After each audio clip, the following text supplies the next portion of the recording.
നമ്മള് മുങ്ങിയതല്ല, ഒന്നും മുള്ളാൻ പോയതാ. വക്കീൽ സാറ നമ്മളെ രക്ഷിച്ചേ. കേസും വക്കാണോ ആയി കൊറേ നടക്കേണ്ടി വന്നേനെ. സാറ് ഒരാളുടെ കണ്ണും കൊണ്ടാ എല്ലാം പെട്ടെന്ന് കഴിഞ്ഞ്. ഇവൻ ഈ കേസ് കേട്ടൊക്കെ പേടിയാ. പീഡനാകൂന്ന് പേടിച്ച് ഇവൻ സ്വന്തം ഭാര്യയുടെ അടുത്ത് പോലും പോകാറില്ല. ഞാൻ ആൻ്റപ്പനോട് പറയായിരുന്നു, ഇനി എന്ത് കേസ് വന്നാലും നമ്മുടെ സത്യസാറ് മതി. ഫീസിന്റെ കാര്യത്തിലൊക്കെ സാറ് അഡ്ജസ്റ്റ് ചെയ്യും. സാറ് നമ്മുടെ സ്വന്തം ആളല്ലേ. ഇഷ്ടാ ഇങ്ങോട്ട് നോക്കിയേ, ഇപ്പൊ തന്നെ ഈ കേസില് സാറിന് 1 CR ആണ് ഫീസ്. പക്ഷെ എന്റെ കയ്യിൽ നിന്ന് 50 ലക്ഷം വാങ്ങൂ.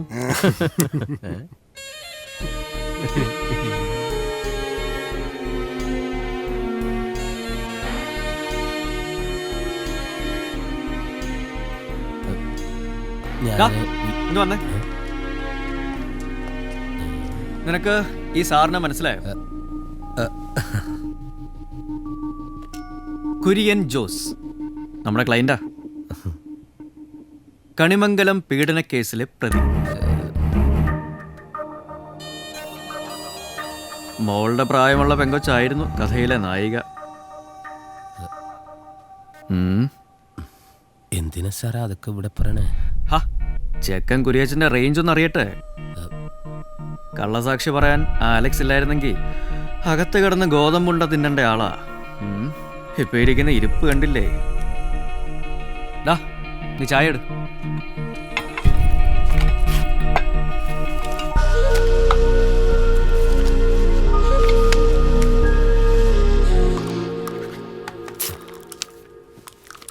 ഒപ്പ് മാത്രം ഇട്ടുണ്ട്. എത്രാന്ന് വെച്ചാൽ സാറ് എഴുതിയിട്ടോ. ഈ കേസിന് വേണ്ടി ഞാനും ഉടനേക്കാൾ സാറ് ഓടിയിട്ടുണ്ട്. കുര്യച്ചൻ ചായ കുടിക്ക്. രവിയുടെ ചായ വളരെ ഫേമസാ. നമ്മുടെ പ്രോസിക്യൂട്ടർ വരെ ഇവന്റെ ചായ അല്ലേ കുടിക്കുന്നത്. ഇവിടെ എല്ലാം കുരിശാണല്ലോ. ഈ ചെക്കനായുള്ളടങ്ങാനും ഇത് വലിയ ഏണിയായല്ലോ. കള്ളം മോന്റെ വീട് എവിടെയാ? ഈ സത്യ സാറിന്റെ ഒരു കാര്യം ചുമ്മാ പയ്യനെ ഓരോന്ന് പറഞ്ഞു പറ്റിച്ചു. സാർ ഇതൊക്കെ ഒരു തമാശക്ക് പറഞ്ഞല്ലേ. നീ ഇതങ്ങോട്ട് പിടിച്ചേ. കൊണ്ടുപോയി പൊളിക്കടാ. ഇത് 100-ൽ നിൽക്കില്ലെന്നാ തോന്നണേ. വിഷു അല്ലേ പറഞ്ഞേ, നീ കൊണ്ടുപോയി വെടി വെക്കടാ. പിടിക്കേ. 1000 രൂപ ഒരു വീട് കത്താനുള്ള പടക്കം കിട്ടും. നീ അങ്ങനെ അങ്ങ് പോയാലോ?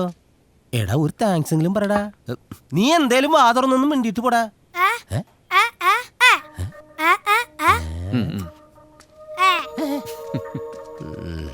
ശരിക്കും തന്നല്ലേ. എന്നാ കുര്യച്ചൻ വിട്ടോ, ഇനിയും കാണാം. എന്തിനാ? ഞാൻ പീഡനം നിർത്തി.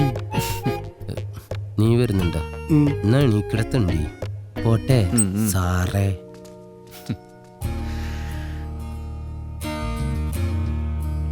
വൈകിട്ടൊരു സിറ്റിംഗ് ആവല്ലേ? ആയിക്കോട്ടെ. എന്നാലും നീ കാണിച്ച ഒട്ടും ശരിയായില്ല കുര്യച്ചൻ. ഇമാതിരി ഐറ്റംസിനെയൊക്കെയാണോ നീ കോടതി ഇറക്കിക്കൊണ്ട് വരുന്നത്? ഈ പാപമൊക്കെ നീ എവിടെ കൊണ്ട് കഴുകിക്കളയും? പാപോ? എന്ത് പാപം? ഞാൻ വല്ലവരും കൊന്നോ? റേപ്പ് ചെയ്തോ? ഇതൊക്കെ ചെയ്തവന്മാരെ കോടതിയിൽ നിന്ന് ഇറക്കിക്കൊണ്ട് വന്നിട്ടുണ്ട്. That's my job. So is yours. Come on, ഒരു 18 വയസ്സുകാരിയെ പീഡിപ്പിച്ച ആളെ നീ ഇറക്കിക്കൊണ്ട് വന്നത് ദൈവത്തിന് നിരക്കാത്ത പണിയായിപ്പോയി. ചിരിച്ചോ ചിരിച്ചോ. നിന്റെ നമ്പരൊക്കെ ഇവിടെ ഏക്കൂ. അങ്ങ് ദൈവത്തിനൊരു കോടതിയുണ്ട്, അവിടെ ഇതൊന്നും ഏക്കില്ല മോനെ. അങ്ങനെ ഒരു ദൈവമുണ്ടെങ്കിൽ, ആൾക്കൊരു കോടതി ഉണ്ടെങ്കിൽ, സാക്ഷാൽ സാത്താന വരെ ഞാൻ അവിടെ ഇറക്കിക്കൊണ്ടു.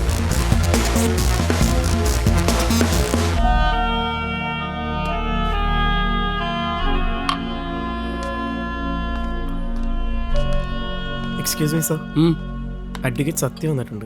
എവിടെ? അവിടെയാണ് സർ. ഓ ആ ആ എന്നാ. Thank you sir. Oh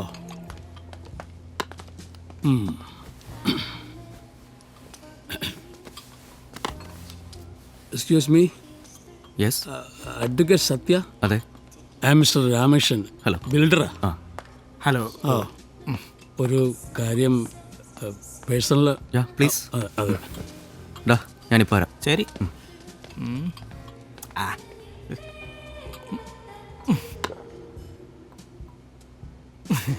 hello. Hi. What's your drink? Whiskey. Why? I have a full bottle of scotch. You want to come with me? Okay. അത് തന്നെയല്ലേ ഞാനും ചോദിച്ചുള്ളൂ. കേസ് രജിസ്റ്റർ ആവാൻ നോക്കിയാൽ മതി. ഓ. ബാക്കി ഞാൻ മാനേജ് ചെയ്തോളാം. അപ്പോൾ ഞാൻ രാവിലെ സാറിൻ്റെ ഓഫീസിലോട്ട് വരാം. ഇല്ല വേണ്ട, എൻ്റെ ഓഫീസിലേക്ക് പോകുന്ന വഴിയാണ് സാറിൻ്റെ വീട്. രാവിലെ അവിടെ വെച്ച് കാണാം. ഓ, വലിയ ഉപകാരം. ശരി. ശരി. ഓ,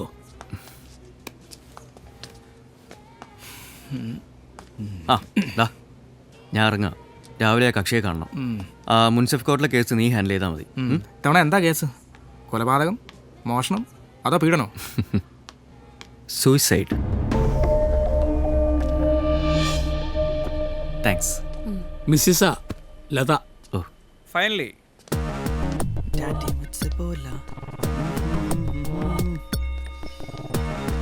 You are like an hour late, dude. മിണ്ടാരടാ. ഇതാ മകൻ.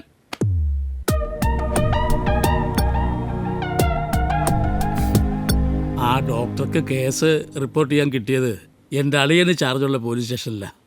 അവൻ അപ്പം തന്നെ കാര്യം വിളിച്ച് പറഞ്ഞു. അവൻ കേസ് രജിസ്റ്റർ ചെയ്തിട്ടില്ല. ഈ ഡോക്ടർ ആളെങ്ങനെയാ? കൊടുക്കാനുള്ളത് കൊടുത്തപ്പോൾ ആൾ നമ്മുടെ സൈഡായി. പക്ഷെ അതല്ല പ്രശ്നം, ആ വീട്ടുകാരാ. അവളുടെ തന്ത ഭയങ്കര ചൂടില. സംസാരിക്കാൻ ചെന്നപ്പോൾ അയാൾ എൻ്റെ നേരെ ചാടിക്കൊണ്ട് വന്നു. എന്നെ കൊന്നില്ലെന്നേ ഉള്ളൂ. കാല് പിടിച്ചു നോക്കി. കുറേ നാണം കെട്ടത് മിച്ചം. എന്നാ ചെയ്യാനാ, ഇതുപോലൊരുത്തരുണ്ടായി പോയില്ലേ. അതുണ്ടാക്കുമ്പോൾ ആലോചിക്കണം. എന്താടാ പറഞ്ഞേ? ഒന്നുകൂടെ പറയടാ. കൊഞ്ചിച്ച് വഷളാക്കി. ഇപ്പത്തെ കണ്ടില്ലേ, മോൻ വളർന്നപ്പോ ഒന്നാന്തരം ഒരു പെണ്ണുപിടിയനായില്ലേ. അതിനും വേണം ഭാഗ്യം. ദാ, ഈ കോളേജിൽ പോകാനും പെണ്ണുങ്ങളായി കറങ്ങാനൊക്കെ ഒരു യോഗം വേണം. അത് ഈ 10ാം ക്ലാസ് പാസ്സാകത്തവർക്ക് മനസ്സിലാവില്ല. അതേടാ, ഞാൻ 10ാം ക്ലാസ് പാസ്സായിട്ടില്ല. പക്ഷെ നിന്റെ പ്രായത്തിൽ അധ്വാനിച്ച് പണം ഉണ്ടാക്കാൻ തുടങ്ങി. അന്ന് മുതൽ കഷ്ടപ്പെട്ട് ഉണ്ടാക്കിയതാ നീ ഇപ്പൊ തൂർത്തടിച്ച് കളയുന്നത്. അധികം വാചോടിച്ചാവണ്ടല്ലോ, അടിച്ചു തിരിച്ചോ. പിന്നെ എൻ്റെ കൈ മാങ്ങ ഉറക്കാൻ പോകില്ലേ? എന്താ എന്താടാ പറഞ്ഞ? എന്ത്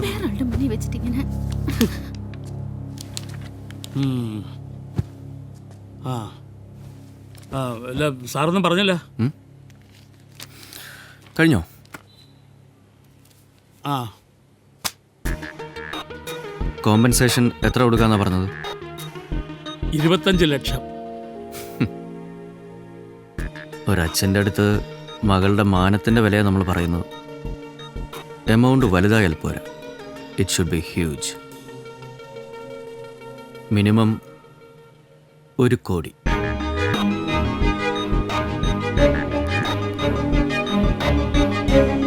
അത്രയെങ്കിലും വേണം ഒരച്ഛൻ്റെ കണ്ണ് മഞ്ഞളിപ്പിക്കാൻ.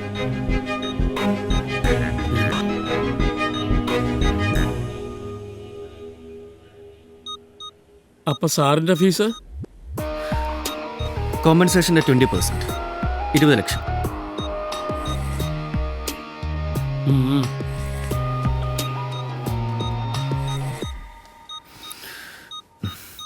Okay. Did you two have sex? What? നിങ്ങൾ തമ്മിൽ ശാരീരിക ബന്ധത്തിൽ ഏർപ്പെട്ടിട്ടുണ്ടോ എന്ന്. Yeah, couple of times. അസൂയപ്പെട്ടിട്ട് കാര്യമില്ല. പറഞ്ഞല്ലോ, ഇതൊക്കെ ഒരു യോഗ. ഡീറ്റെയിൽ പറയണോ? ഓ, അതെല്ലാം കേൾക്കണമല്ലേ. ഈ കേസുമായി ഇതിനെന്താ ബന്ധം? താൻ ആളെ ഉളാക്കാൻ നോക്കുക. തൻ്റെ ഈ സ്റ്റൈലൊക്കെ കൊണ്ടേ ഈ വക ടീമുകളെ പറ്റിക്കുക. പഠിപ്പുള്ളവരുടെ അടുത്തേക്ക് വരുന്നത്. ഞാൻ എനിക്ക് വേണ്ടി ജോലി ചെയ്യാൻ വന്ന ആളാ. So B within your limits. സാറേ, വേറൊന്നും വിചാരിക്കരുത്. ഇത് ഇറ്റ്സ് ഓക്കെ. ഞാനൊന്ന് ഇറങ്ങാം. അഭയ് ഒന്ന് എൻ്റെ കൂടെ വരട്ടെ. എനിക്കിവനോട് കേസിനെ പറ്റി കുറച്ച് സംസാരിക്കണം.